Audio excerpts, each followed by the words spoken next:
You know what? I think one of the big gifts Outlander has brought to me, and a lot of people in Scotland, is the gift of knowledge. Historical context, if you like. Now I know a lot of Outlander wasn't totally accurate, but what it does is it piques your interest into a past that a lot of us in Scotland have no idea about. And I'm always reminded of that, especially when people make comments about the various different things that have happened in Outlander and whether I knew about them, and usually the answer is no. I got a message from someone on Outlander the forum, our Facebook group, the other day, asking if I had ever filmed or known anything about the Battle of Prestonpans. And shamefully, until Outlander, I had no Scooby-Doo idea about what it was, where it was, anything about it. The Battle of Prestonpans obviously featured quite heavily in Outlander in season 2, towards the end of season 2. It made up quite a prominent scene, a very important and excellent scene actually. Not just a scene, a whole episode. And yeah, I was asked if I would come here and do a vlog about it, so here I am. It is literally 20 minutes from my home in Edinburgh. 20-minute drive, it's not far at all, and that's how shameful it is that I knew absolutely nothing about the Battle of Prestonpans, what it was, where it is, anything really. I'm going to do a proper little wee tour of the Battle of Prestonpans, the actual site of that famous battle, the famous victory for the Jacobites, here in East Lothian, very close to Edinburgh. Before Culloden, obviously, the Jacobite army was riding high because they'd won a lot of battles. In fact, they won just about all their battles in quite convincing manner, and this is one of their biggest victories here at Prestonpans. Basically what they have here to commemorate the battlefield is a kind of pyramid-shaped mound here. This little hill that I'm walking up now is just the viewpoint, and there is a plaque and stuff at the top. It's not actually where the battle took place, but it's very close. Let's go and find out some more.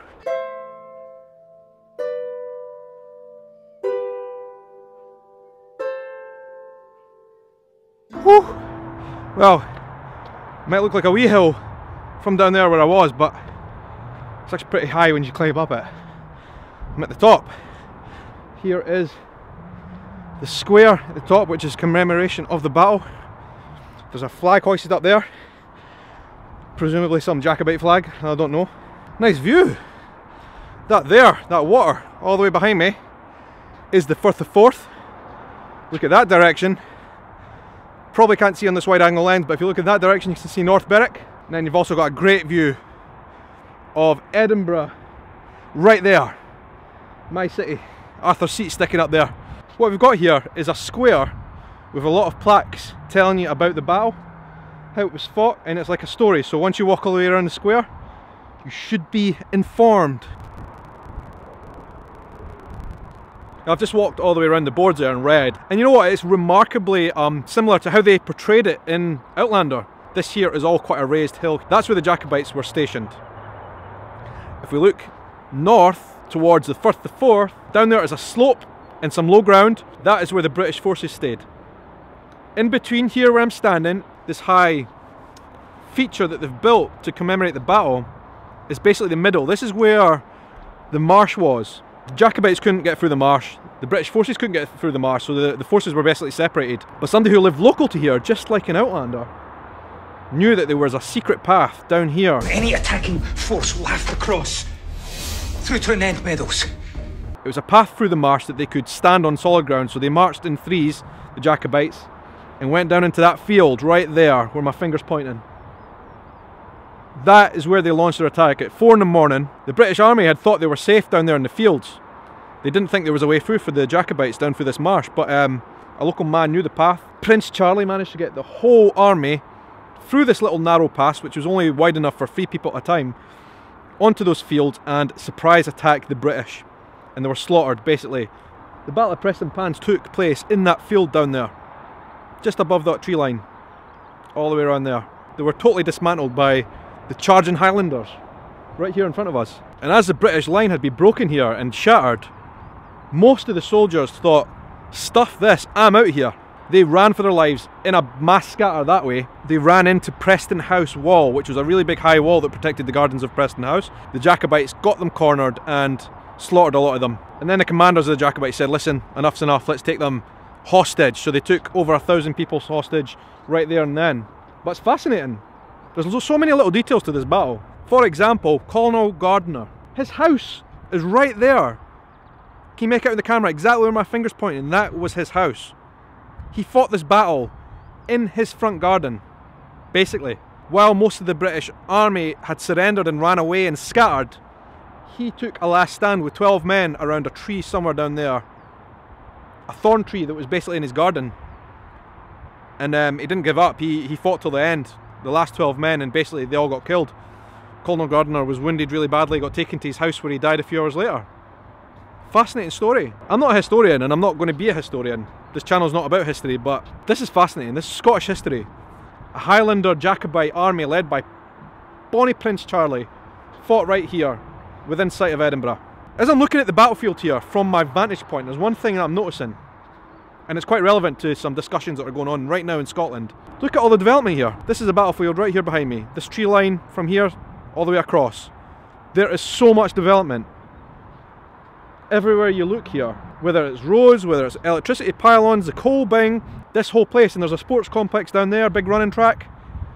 They've basically built right over the whole battlefield here. I don't know if you know what's going on, but Culloden battlefield up near Inverness, which was basically the Jacobites' last stand where they got wiped out. There is a lot of discussion going on at the moment because there are plans to build housing very, very close, actually on top of the edge of the battlefield.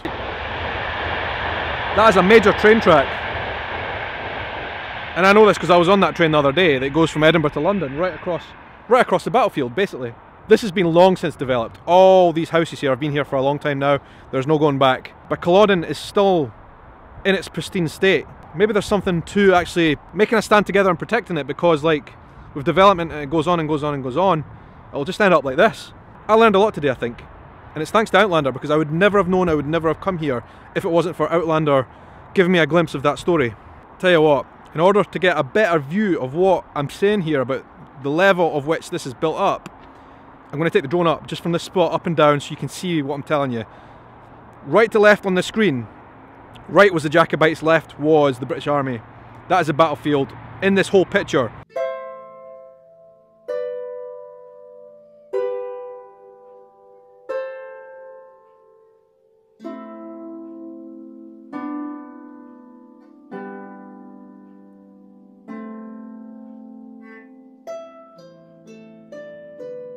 I think sometimes I forget that I'm actually in Scotland and no longer in the Brazilian summer. Oh, that's better. Getting a wee bit chilly around the lugs, as we say in Scotland. Minus all the trash that's sitting about here. I think I found a local drug den. But I can imagine this is like the path, one of the paths that the Jacobite army would have taken as they sneaked down to surprise the British army on the battlefield through these woods. It kind of reminds me, like I'm on a really narrow path here coming through this woodland. It kind of reminds me of the scene where Jamie and the lads in Outlander were being shown the path, the very narrow path, retracing footsteps. This is where Outlander was really, really true to what actually happened at Prestonpans. Anyway, let's see if we can find the battlefield site.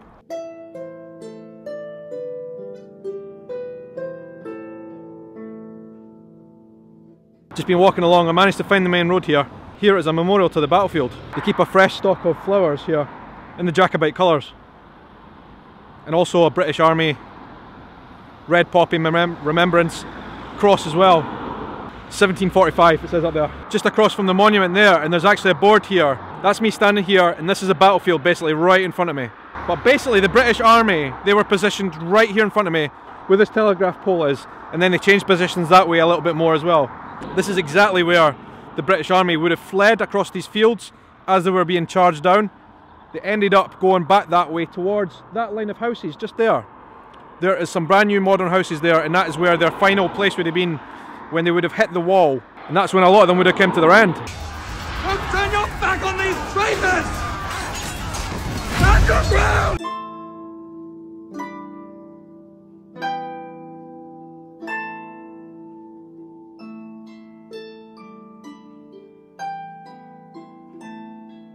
Feels a little bit like retracing the steps of history right now. When you do walk through the battlefield like this, with the field on either side of you, it also kind of just puts you there. Like, I kind of feel like the ghosts of history, which would be buried right here all around. You can almost hear the Highlanders charge and the British fleeing in terror that way. It's quite a surreal feeling. And it's literally just started to rain as I walk through the battlefield. A little bit ominous, but this board here is pretty fascinating. So this path that I've just come through, right? The British Army were stood in a diagonal line right across this path here, like that. So basically, I would be looking just in front of this wall right here, would be the British redcoats facing that way. A lot of men would have died right here where I'm standing, in this field.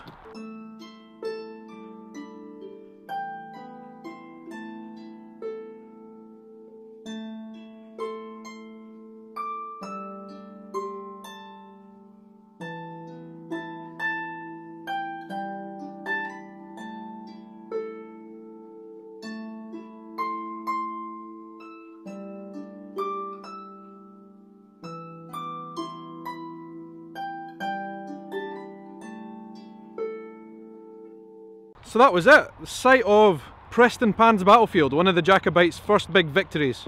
Kind of makes me want to get involved in archaeology, you know that? Do they do digs here? I would just be so fascinated to know the history that lays beneath our feet.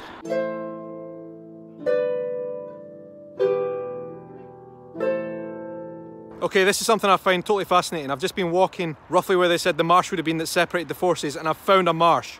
A boggy, wet marsh right there behind me. Most of the marsh was drained well after the battle here, but obviously this ground is just boggy and marshy in any case, and that there is marshland exactly of the type that the Jacobites and the British Army would have been separated by, because like you can't just walk through that stuff. It's thick, deep mud. And I think this is just such a really great representation of what we saw in Outlander and what would actually happen in the battlefield, because that is exactly the type of marsh that actually sat here on this site and would have separated the forces. That is literally a piece of landscape history. Okay guys, I am back from the battlefield of Prestonpans. That was a great experience. I cannot believe I've never really fully investigated that place before. It is 20 minutes driving from my doorstep. It's so close, on the outskirts of Edinburgh. Really interesting, but I'm going to talk about that in a second because we have some interesting news that has just been developing over the last few hours since I was away, and I need to talk about it. It is Culloden, the battlefield thing that we have been talking about. Basically that a housing application has been submitted for the land on Culloden. It was approved in a final voting process a couple of days ago, and then we found out something absolutely bizarre, that those councillors who voted on it didn't know what they were voting on, and many of the councillors said they voted in error. That is absolutely crazy that that could even happen.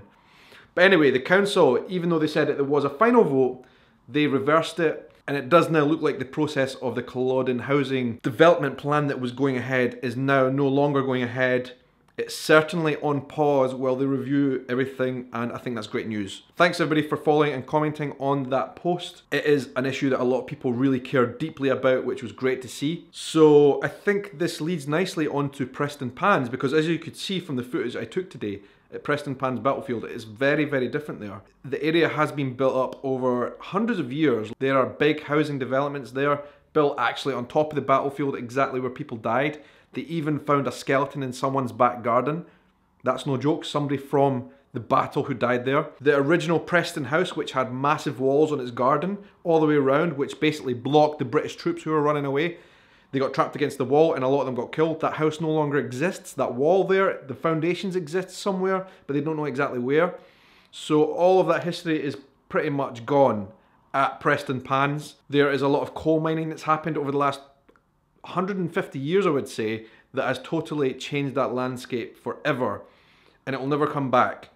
And the thing is, like, those were mistakes that were made a long, long time ago in Scotland at Prestonpans that cannot be reversed. Prestonpans battlefield is what it is, but I think we should not be making those mistakes again. We can accept that Prestonpans is the way it is. And by the way, there were planning applications submitted on the Prestonpans battlefield for other developments, industrial stuff, which is an ongoing process, I believe. But I think like we shouldn't allow it to be chopped up anymore.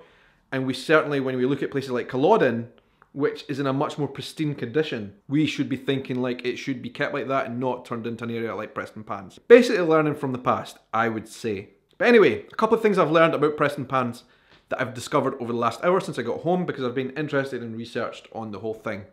So that path that I was on today that you guys saw It was a coal mining path and it has been there for hundreds of years. It existed when the battle was going on. The thing is, the English encampment was right next to it on the other side. That is where they stayed, and they changed their battle lines to face the Jacobites several times. What they have found through archaeological studies, the actual main initial clash didn't happen very close to that coal line that we were on. They actually happened about 400 meters to the east, in a field that now is farmland. So the soldiers, the British soldiers, did line up alongside that wall, but they marched forward, and that is where the main Jacobite charge was launched, 400 meters in front, and they know that because of the concentration of musket balls that they found in the ground there in a farmer's field. The British line was immediately pushed back, scattered, and the British soldiers fled back across the fields and back across that coal line that I was on today. In Outlander, it seems as though the British Army were more or less totally asleep and unprepared for any kind of attack, when in actual fact the British Army was aware that the Jacobites were there and were coming and had formed a battle formation. I think it was brilliantly done in Outlander. I really liked that episode, and that's what inspired me to go and check out the battlefield of Prestonpans. But one thing we need to talk about before I finish this vlog, very important, is the fact that this episode was when Angus was killed. And guys, I've got to tell you, that was a really difficult scene for me to watch right at the end of the episode, because it was so unexpected. Like, I don't know if that was in the books, but Angus died, and the thing is, he came back from the battle. As you guys know, he seemed absolutely fine. There was no indications that he was going to be ill. Your eyes are clear. Any nausea? No, I told you, I'm fine. I just was not expecting it right up until the moment when he fell and started to bleed from his mouth. That is when I was like, oh my god, what the heck? Is he going to die right now? And he did. I was shocked, and I was kind of saddened because I really liked Angus, the character. Such a great guy to have around. We didn't see any deaths, really, from anyone we knew until that point. And the only way to kind of punch home to us that this is a war and a lot of people die is that one of the main characters that we had grown fond of actually dies. Dougal Mackenzie was the one that they portrayed as the kind of brutal, out-of-control character. He was just going about killing people who were injured on the battlefield. He obviously killed that man very unnecessarily. I think that was a really ugly scene to watch as well. I think he was another character we love to hate, but ultimately we didn't really know much about him and his intentions until that point. But when he killed an innocent man there, that is when I was like, right, I don't like Dougal anymore, really. I think he is actually a bad character. So, yeah, that was it. I hope you guys enjoyed this. As I say, this was an episode that was commanded by you guys. I was requested to go on this mission to find the battlefield of Prestonpans by someone on Outlander the forum on Facebook. And if any of you guys have not joined, please do. The link is down below. Outlander the forum on Facebook. You'd be very much welcome to join and tell me where you'd like me to go in future episodes. I will be all ears. Thank you very much for watching, guys. I really appreciate it. Hopefully you can share it with your friends and family. Give it a thumbs up. Subscribe if you haven't subscribed. And I hope you have an amazing night, morning, evening, afternoon, or whatever time of day it is wherever you are in the world. Take care. Jamie Fraser.